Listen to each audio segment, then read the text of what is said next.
of the scientific method of so transformed, that the long-inherited timeless levels of symbols. The result is that there is no hiding place for the God. That there is no hiding place for the God and the microscope. From the searching, there is no such society and the microscope as the God's ones. There is no such society and in modern society once. Every last vestige of and in modern society of every last vestige of the ancient and heritage of ritual, the independent is that one does not know toward what one. The effect for the one does not think that one does not know toward what the lines of communication between one does not know what one is prepared of the human psyche. The lines of communication and the unconscious to unconscious souls. If there's a tragic and serious left at all time, and we have been certain every one of us share the supreme. If there's a tragic carrying the last of contemporary men, not in the bright moments of us share the his strides great victories, carrying the sides of the reduced, not in the bright, it is not so much that his strides great victories, but in the silence. Anything lost can be replaced by something else. It is not so much that is possessed of humanity is the capacity to believe at all. Anything lost, essential virtue replaced by something else, because we no longer have the self-best of the left of God to the religions of the 1960s. This essential virtue of faith God did not die because we are no longer believing. Nor was he a victim of the death of God for the religions of the 1960s, the scientific misconstrued. And establishing the child Hiroshima, Jacob is never focuses on was he a victim of a melancholy as many discarded 17th century or scientific that the existence is the establishing the time of death itself. Jacob is a political isolation that Renaissance on really this man has killed God by separating the subjectivity that the existing that is dependent on a genius forever itself and is the dramatic all outside itself Renaissance. Man has killed God by separating absolute utility of the self, everything but itself. Had the given everything subject and is defied all of mere size of itself as the object of its thinking. When everything exists only as we continue to hear of some, then man is granted up about the self, which by this if man is defied as subject everything the assumption the things exist. This includes me at least only now becomes merely the highest object. When everything exists only as reflected on the creative sun, then man has drunk up the sea, the heavenly. If man is defined as subject, everything else turns into when man drinks up the sea, this includes God, who now becomes merely the highest object. Man is man's God. God, in spite once the creative sun, the power established in the horizon will the heavenly man eternal God becomes an object of sight, is like any and when man drinks of the skies, then he also drinks of God. No matter how rationalized in this way, man is vision of dependency and exercise of mission to occasion, not only more powerful and wiser than real, but one not is man did not kill God or expired like any servant like original agents.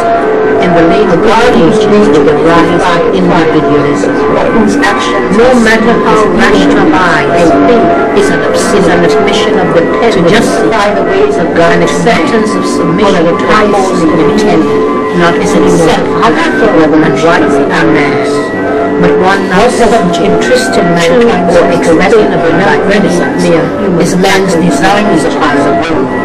A God is not the Lord's is the mystery and wonderment of whose actions are seen as leading to the we make this in God we trust in to justify the ways of God to man, but all our righteousness we place to ourselves is itself an act. It would be human and not to be impressed by man's What has interested mankind and the extension of human intelligence is man's designs upon the past 500 years. What has overawed us in the mystery and wonderment of the being in a home-centric world has produced we make place in God minerals in America on medicine, education, but all of our wages have been placed in African pleasures.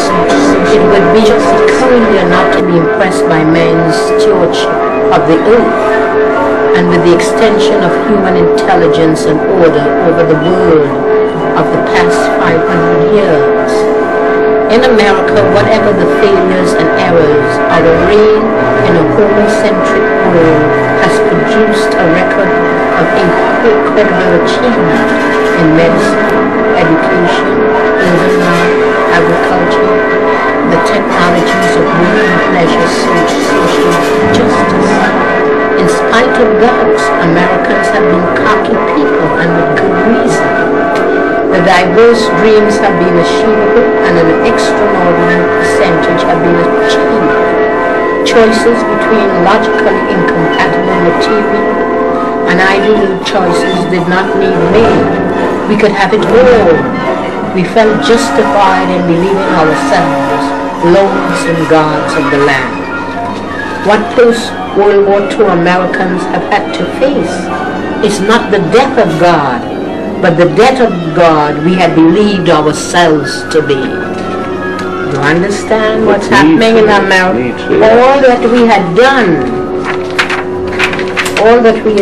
as Americans, as post-Renaissance individualists, has been based on a confidence which may have been an arrogance and which we have come to suspect was an illusion, that humanity as a whole and we as individuals have the power to build a society, invent a culture, shape lives more just, beautiful and pleasurable than those of any other time.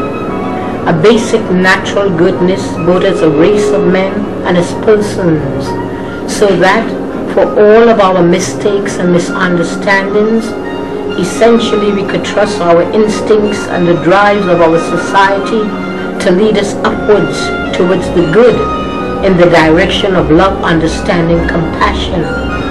The ability to know our world, to banish ignorance, mystery, and irrationality and impose logic, order, understanding of art, and thereby establish control over the apparent confusion and anarchy of matter.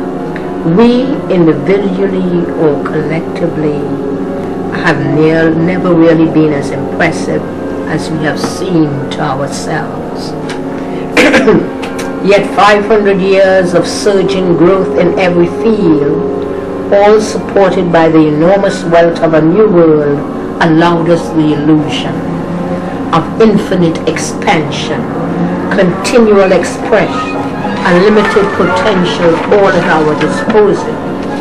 The suspicions of the 19th century have become the dark certainties of the contemporary period. We have lost the only faith we have left in us after God died. Man was supposed to replace him, grew sick of himself. This resulted in a crisis of belief and disbelief, which made the 20th century spiritually empty. We might respond that all we are experiencing is a painful adolescence, a throwing off of illusions, but that assessment undervalues the centrality, even the creative function of illusion in our life. We need to look more closely at what has happened in the 20th century to our sense of power, natural goodness, and ability to understand our world.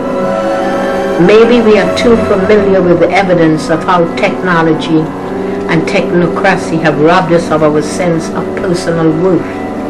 A future shock which leaves us numb and bubbling before the great dynamo. McLuhan's media technology, which so alerts our images of self that wars necessarily result as misbegotten efforts to recover the old image. B.F. Skinner proposes a technology of behavior based on the premise that all of our actions are already controlled and freedom only a myth. Harvey Cox optimistically places man in the secular society at the giant switchboard, ignoring the obvious, that for all of the excitement of the game, the nature of the no longer functioning switchboard is a more vital fact than any given operator who says it is. The realist answer is that technology and the media, mobility and even the technocracy, which expands or gives us the freedom, security, information, and lifestyle that we cherish and would be unwilling to surrender. That fact is so self-evident that Abraxas poses quite logically that the solution to the equally undeniable problems that technology has created is a quantum leap into more technology and a system approach to technology itself, a technology of technology. Yet all that good sense simply misses the point. How drastically our technological revolution has reduced the dimensions of man. How psychologically dwarfed and misplaced, like a grasshopper at the foot of the World Trade Center, the individual has been. Thank you very much.